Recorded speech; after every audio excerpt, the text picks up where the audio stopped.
Bonjour, je suis Yuko de Neuville, coach interculturel et en transition de vie, et j'accompagne tout spécialement les femmes qui souhaitent s'accomplir en dehors de leur cercle familial, donc c'est-à-dire en dehors de leur époux, en dehors de leurs enfants, parce qu'elles sont déjà épanouies, mais qu'elles veulent plus pour elles-mêmes. Donc ça peut être au travers d'une passion, d'une activité professionnelle ou non.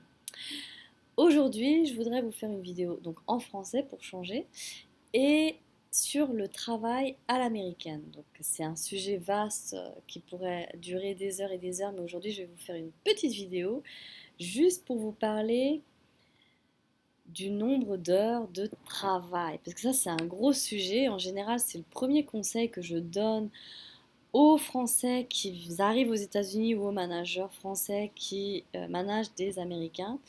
En fait, aux États-Unis, après, bien sûr, ça dépend des secteurs, d'activités, des milieux, mais la mentalité n'est pas la même qu'en France. C'est-à-dire, c'est pas le nombre d'heures de travail qui va compter, mais c'est vraiment l'efficacité. Donc, ça sert à rien de travailler jusqu'à 21 heures, jusqu'à 22 heures du soir, pour plusieurs raisons.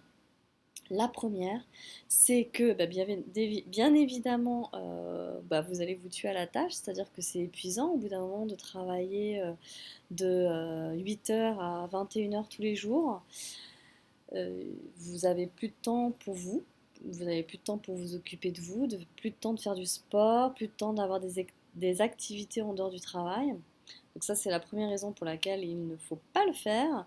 La deuxième raison, c'est qu'aux États-Unis, le temps de famille est super important. C'est-à-dire que les papas ou les mamans, ou même les deux, sont relativement présents pour les enfants, pour les activités extrascolaires. Et souvent, ce qui se passe, c'est que les pères, puisque c'est souvent eux qui travaillent, hein, je ne veux pas faire de clichés, mais bon, c'est souvent le cas quand même, les pères s'arrangent pour en fait être là. Donc quitter leur emploi à 17 heures, 18 heures, pour être là, pour passer du temps avec leurs enfants et leur épouse, et ensuite quitte à travailler après chez eux, à partir de 21 heures du soir dans leur bureau.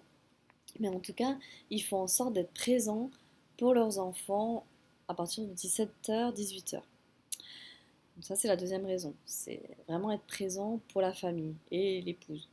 La troisième raison, c'est que, en fait, time is money. C'est un des proverbes américains, time is money. Et que du coup, si on reste au boulot longtemps, c'est quelque part, on va être considéré, jugé comme quelqu'un qui ne sait pas s'organiser ou qui gère mal son temps, puisque time is money, donc c'est vraiment important d'être efficace au boulot, quitte à faire 30 minutes de pause déj ou manger à son bureau comme ils font souvent. Alors après, c'est pas forcément la meilleure solution parce qu'on ne va pas forcément couper, mais c'est comme ça qu'ils fonctionnent en général. Donc voilà, c'est vraiment être efficace pendant un certain nombre d'heures. Et la quatrième raison, et ça c'est pas quelque chose que je vais vous apprendre, c'est que du travail il y en a toujours. Donc c'est-à-dire que même si vous pensez que du boulot vous en avez une montagne et qu'il faut absolument que vous restiez jusqu'à 21 heures, 22 heures, sachez que le boulot il y en a toujours. Donc le lendemain il sera toujours là. Donc que vous terminiez à 18 heures ou à 21 heures, j'ai envie de dire quelque part c'est un petit peu la même chose. Donc en conclusion, ne faites pas des heures de folie, profitez de la vie, profitez de votre expatriation, passez du temps en famille, vos enfants ont besoin de vous, et aussi profitez en fait d'explorer un petit peu tout ce que ce nouveau pays, cette nouvelle ville a à vous offrir.